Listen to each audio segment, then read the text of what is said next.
The sea has always attracted a normal human mind to its infinite vastness and adventures and towards its immense fortunes and beauty, especially for youths and young professionals.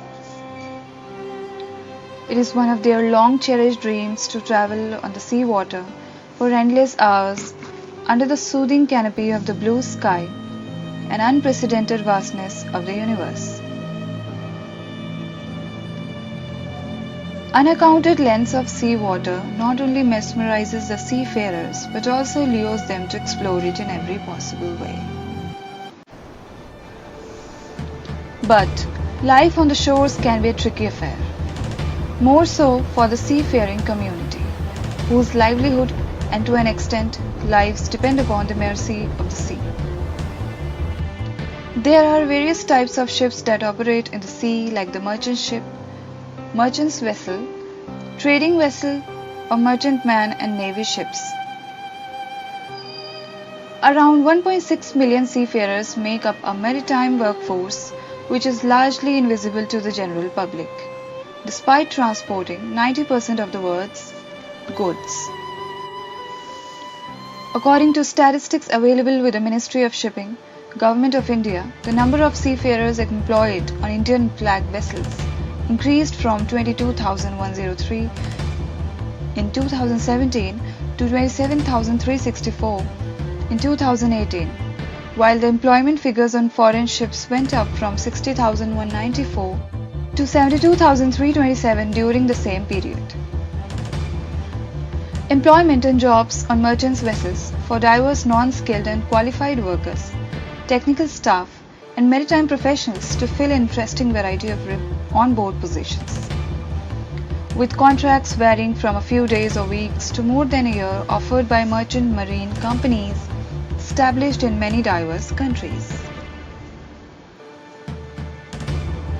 Most of the young seafarers do professional courses from various such institutes to seek employment on the merchant ships after paying high fees. They typically come from the lower income groups with high ambitions to better their position financially in society.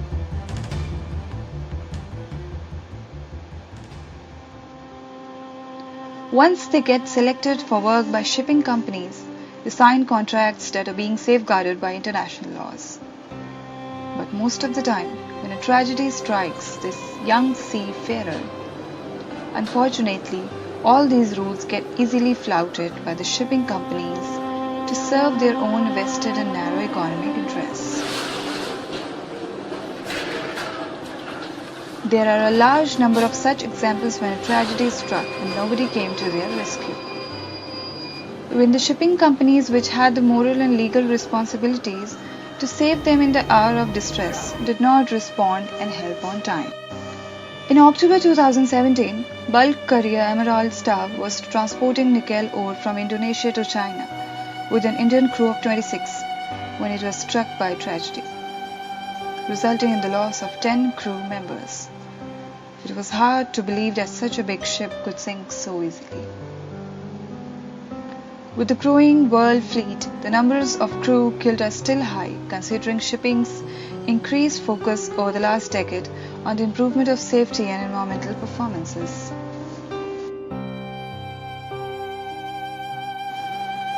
Rajib Ali, 39, had spent 28 months since April 9, 2016 on board 3 vessels of Elite Way Marine Services, which abandoned a total of 8 ships with 40 seafarers in the past couple of years. They went through a very bad phase of their lives in these trying times. Their shipping company had abandoned them without food, water, and even medicines. There was no fuel and the main engine generator had stopped working. As a result, the ship remains cloaked in darkness during nights, posing a serious hazard to their other vessels.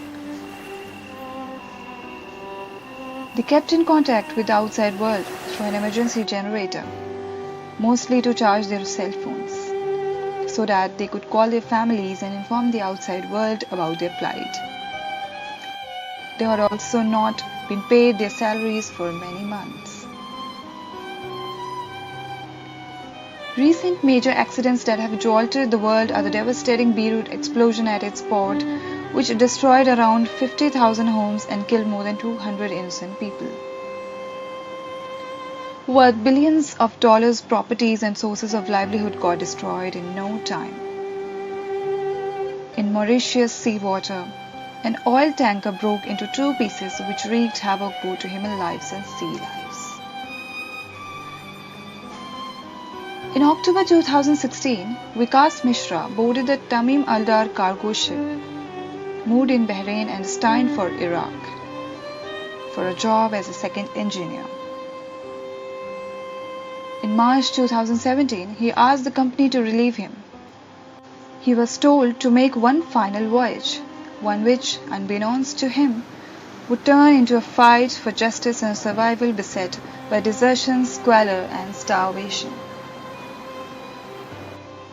According to an international maritime organization and international labor organization database, 276 seafarers were abandoned on 23 ships in 2019. One seafarer abandoned by Eliteway Marine Services died from throat cancer as the seafarer could not be provided sufficient money for treatment. Another Tamim Aldar crew member reported losing his home.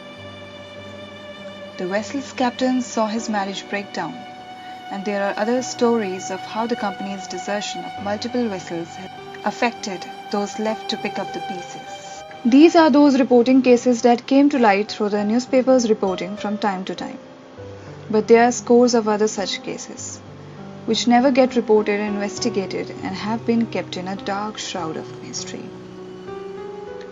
According to one other available data, around 50 Indian seafarers died on merchant ships from 2018 to 2019 in most adverse and mysterious circumstances. It has been witnessed that many times the merchant vessel workers get also caught in the quagmire of many types of unwanted activities, like smuggling of illicit goods, unwanted approaches to transport, contrabands, and other such dubious works. Such works always bring confrontation within the crew members because those who have gone through to work in a humane and professional and ethical way find it unbearable to carry on, and when they resist, they get killed by alleged criminals, and they throw their bodies in the sea water to pass on as it was a suicide case. While the world is suffering under the devastating weight of racism and the crimes in the name of religion and ethnicity, the shipping industry takes pride in its international nature. Free from such useless barriers, a multicultural and multinational crew should be celebrated and taken pride in, instead of targeting. But it doesn't always happen so. A great number of young seafarers have been subjected to heinous crimes in the name of caste, creed, religion and ethnicity so far. Newspapers and news portals have been regularly reporting how a Merchant Navy young worker got missing while working, or drowned by accident or killed in some other ways. In all such reported crimes, when it got investigated, one thing found in common was that all such incidental killing or missing of the crew member in the dubious circumstances concealed a dark secret of heinous crimes, usually carried out in connivance with the ship management companies, senior crew members, government officials, smugglers, seamsters, agents of the insurance companies, and so on. There are many such examples to substantiate this claim. Anglo-Eastern, Hong Kong-based shipping company is one of the largest shipping management companies in the world. Late Sanjay Chaudhary, a chief engineer and who was a man of integrity and honesty, used to work with this company, died in suspicious circumstances on 16 April 2018. It was reported by the company officials that he died due to sudden cardiac arrest. But later on, while during the proper investigation, it came to light that there were unusual marks on his body and all key pieces of evidence related to his death had been willfully destroyed. Something horrible had conspired against him, which is under investigation now by the Premier Investigating Agency of India, the CBI. This is not the lone case of brutal murder and extinguishing the life of a highly skilled engineering professional, but one among a series of such deaths that were being reported from time to time in the Indian media. According to one other report, a 22-year-old Umashankar Mahato from Pune was killed in the same dubious way. It was reported that he had jumped into the sea of grease water, but when his diary was procured, it came to light that he was subjected to constant mental torture by his office on the ship. Many times he wrote that he went hungry and thirsty for many days to come. Ashwin Kumar Hari, a 24-year-old sailor hailing from Kerala, went missing within just a few weeks into the sea. He was working as a trainee electrical officer on an LPG tanker, MV Shahrastani, and was on board for 3 weeks. The ship was managed by the Anglo-Eastern Company Limited. He had joined his duty on March 6, 2018 from Shenzhen, China. His parents claimed that they were in touch with Ashwin till March 28, 2018 through WhatsApp and IMO. Ashwin's parents also said that on March 29 the officials visited their home and informed them that Ashwin had reportedly gone missing with the ship was at sea off Mauritius coast. The company also said that the search operation for Ashwin is still being carried out. Following the attacks on tanker Duke and abduction of 20 crew members on December 15, 2018, it was confirmed that 19 of the crew members had been taken hostage by a criminal gang. They were taken to a dangerous crocodile-infested place and subjected to horrible ordeals during their captivity. Rohit, 30, the chief officer of the MT Prem Divya, managed by a Hong Kong-based company, Anglo-Eastern, disappeared along with another man in the December 30 blast. He joined the ship in August 2018 after being married in May. Local authorities say Rohit Singh and a UAE-based worker on the Prem Divya, which was anchored in Fujairah port, are still missing since the explosions, which killed 3 men and injured 1. Senator was from Goa was sailing as a salon trainee on board the MV. He was gone missing the MV Sakura Glory of the Mumbai-based Anglo-Eastern Management Company, a suspected case of murder or fatal accident. But the company says he committed suicide. On the night of October 19, Karthik Chaudhary's family, living in Pampampatti, Coimbatore, Kerala, sailing off on a merchant navy for the Canadian coast, claimed by the company that he committed suicide. Another body recovered from waters in Western Australia was identified as that of Indian national Jatin Mishra. The 24-year-old sailor was reported missing from MV Green Galaxy, a bulk ore carrier that was anchored off Port Headland at the time of his disappearance. Mr. Subroto Biswal from Odisha, a bulk carrier named MV Federal Mayumi Anglo-Eastern, went mysteriously missing from his ship on 13th May 2020. One young professional Saurav Pandey went missing in December 2019 from a ship that was owned by a Malaysian shipping company, Angjun Shipping Agency. Unfortunately, 62 seafarers have died in past 4 years as a direct result of piracy in the Gulf of Aden and the Indian Ocean, through deliberate murder by pirates, suicide during the period of captivity, death from malnutrition and disease, death by drowning or heart failure just after the hijacking. Hundreds of these seafarers have been subjected to horrific torture, including being hung by the ankles over the side of the ship, being shut in the ship's freezer room, having cable ties tightened around the genitals, being beaten, punched, and kicked. All such mysterious and unnatural deaths are murders that have been carried out for different reasons.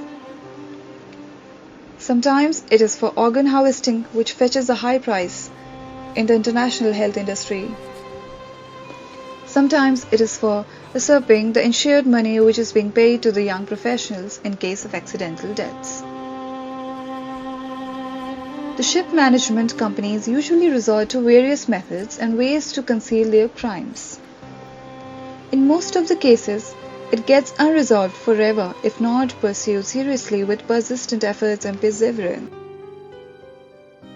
It not only drags the kin of the deceased in a long and protracted battle of legal formalities, but mostly feels lost in the mesh of investigation and follow-ups. They do so in connivance with the government officials, freely in exchange for huge bribe money. This is the reason that when a murder takes place on board a ship in the sea, usually and mostly the government officials don't show eagerness to help the kin of victims to bring out the dark and bitter truth. They put hurdles in the investigation and try to hush up the matters by bribing the victims' relatives to keep their mouths shut forever. They even get them to sign such documents which go against all ethical practices. Most such deaths even don't follow the normal and standard post-mortem. It gets fudged by the shipping company officials conniving with the corrupt medical practitioners so they could hide their nefarious activities and crimes in the name of an accident or something like that. When it comes to the kind of human rights abuses that can happen at sea, the net is wide and fraught with complications. Ships can be owned and managed by different companies and belong to a different flag state. They can carry armed guards and crew of many different nationalities. And later on, experience lack of payment, poor food, unhygienic living conditions, having their communication blocked off with the outside world, abuse, and in some cases even torture and death. The Geneva Declaration on Human Rights at Sea and MLC Maritime Labour Convention Law 2006 provides various types of rights to every seafarer during the work as the legal contract of employment. Full medical cover on board with no cost, and of a quality comparable to the standards of healthcare on shore, and a safe and hygienic environment both during working and resting hours. The Government of India, especially the Ministry of Shipping, Ministry of Foreign Affairs, and Ministry of Health, should devise and install a security mechanism to help the young seafarers to save from all kinds of exploitation and troubles. It should not allow the shipping companies to defy all rules openly and brazenly. The governments should not abandon the seafarers at the mercy of their fate. This endless saga of heinous murders and killings in dubious circumstances should come to an end. And it can only be done through the right kind of awakening among the concerned people who go to sea to earn a better living. Their lives, dreams, and aspirations should be preserved and properly respected.